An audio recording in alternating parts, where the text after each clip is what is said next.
y'all, what's going on? Pavel with DIT Media here, and today we're gonna be talking about macro lenses.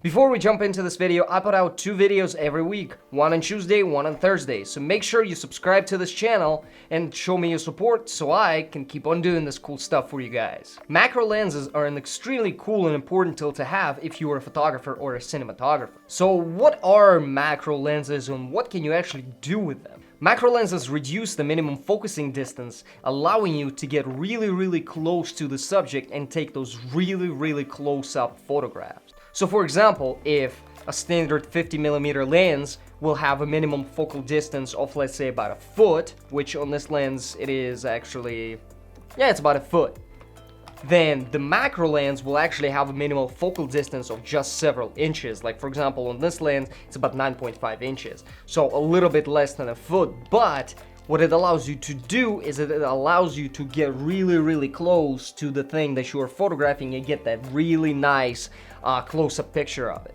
So for example, if you've seen photos of insects or really small animals on internet or like National Geographic on television and stuff like that, and you wondered how can they really shoot that kind of stuff, well, they do so with the use of macro lenses. Macro lenses also come in different focal lengths. They range anywhere from like 35mm all the way to like telephoto size of like 150mm and above. So let's break down those different focal lengths and see which focal lengths are used in which macro shooting scenario. So since we started talking about shooting insects and animals and things like that, so obviously you cannot get close to something like, I don't know, a highly venomous spider or any spider for that matter, because usually they run away or they hide because they think that you're a predator and you're gonna kill them or something. So the way that you can actually go ahead and take photos of those insects or those animals or whatever is by using a telephoto lens or something like 150mm or above. And if it's a macro lens, you are still able to really dial down your focal distance and capture that insect or the animal, capture all of its colors, capture it in full focus, and you can really, blow it up on the big screen and show it to people who are interested in knowing, how that insect looked or how that animal looks and stuff like that. You cannot do that with a regular telephoto lens because it doesn't have that amount of minimal focal distance. Well, with macro lenses you could. So if you really want to shoot yourself some insects or some animals and you cannot get close, use a telephoto macro lens. Macro lenses are also used a ton in product photography. So speaking of a 55mm lens, for example, that I have here, this is actually a perfect lens to do product photography because, the minimal focal distance here is about 9 inches or so, so you can really get close.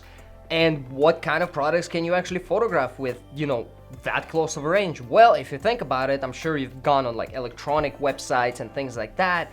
Sometimes when they have like photos of like motherboards or circuit boards or anything and they really want to show off that chip or the material that the particular chip was made out of or how the whole motherboard looks, in reality, if you look at it with your naked eye, it's going to be really tiny, but the use of a macro lens allows you to capture that image and really showcase, the materials used or how the circuit board actually looks or anything that clients want you to showcase. And it's really important because those tiny little details and how you portray that product is what gets the customers to purchase the product. And at the end, your client and yourself are both happy. Another perfect example of a product photography with macro lenses, jewelry.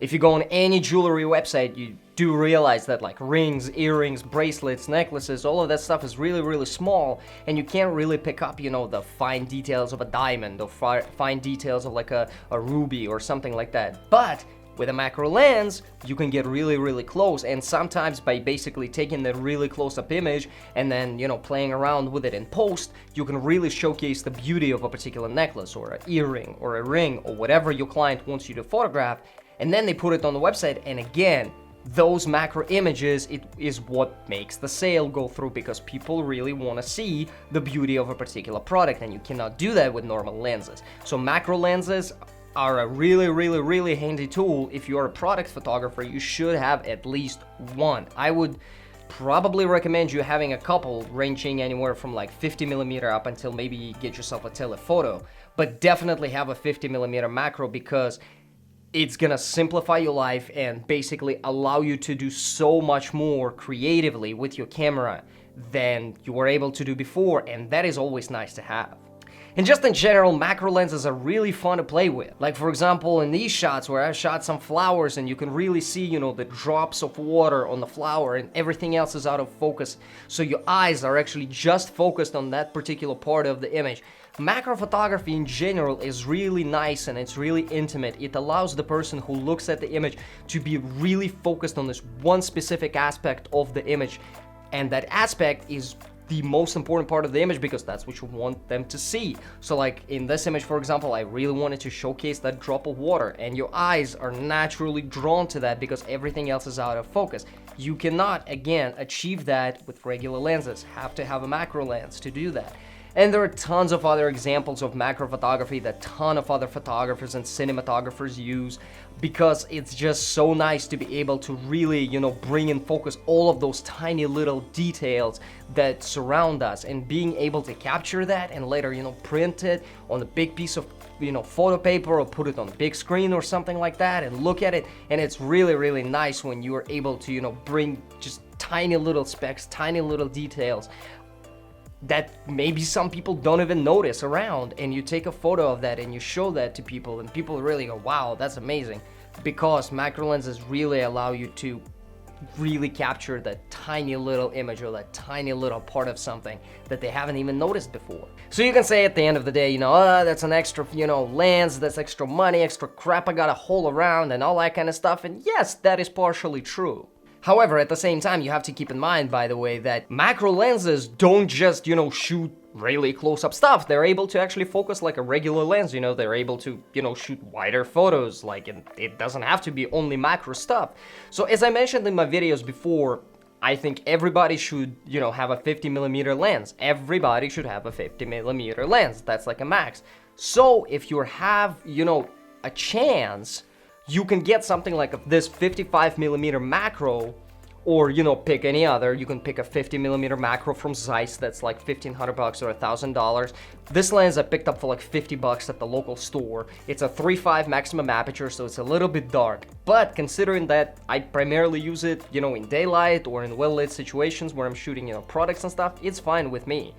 Point is, if you can get a 50mm macro, that's not just gonna be a 50mm macro lens, that's just gonna be a 50mm regular lens. So you're actually getting a tool that allows you to basically shoot anything in the world, as I've said before, because 50 is such a versatile lens, but it also gives you that creative ability to shoot something on a macro scale. And that's a really, really handy and important creative tool to have at your disposal. So to sum it up, if you can get a 50mm macro or somewhere in that ballpark, 50, 55, 60, do it, because it's just gonna expand your creative reach even further. There are many other ways that macro lenses can be used to capture different kind of images. So if I'd cover all of that in this video, it would be an insanely long video, and I did not want to do that. So the examples that I've listed are some of the examples that I personally worked with, and those are the examples, you know, which tell me why it's important to have a macro lens. And I hope that this video really gave you a perspective on what macro lenses are,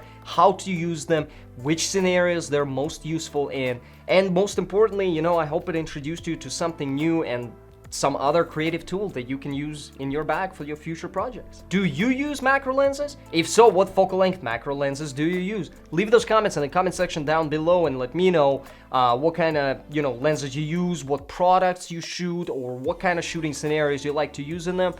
You know, give me links to your work. I would really love to see what you guys are up to. If you have any questions about photo, video gear, lenses, anything at all, leave those comments in the comment section down below as well. So that's it, y'all. Thank you so much for watching this video. If you like it, give it a thumbs up, subscribe to this channel, and let me know what you want me to make a video about next time. Thanks y'all for watching, and I'll see y'all Thursday.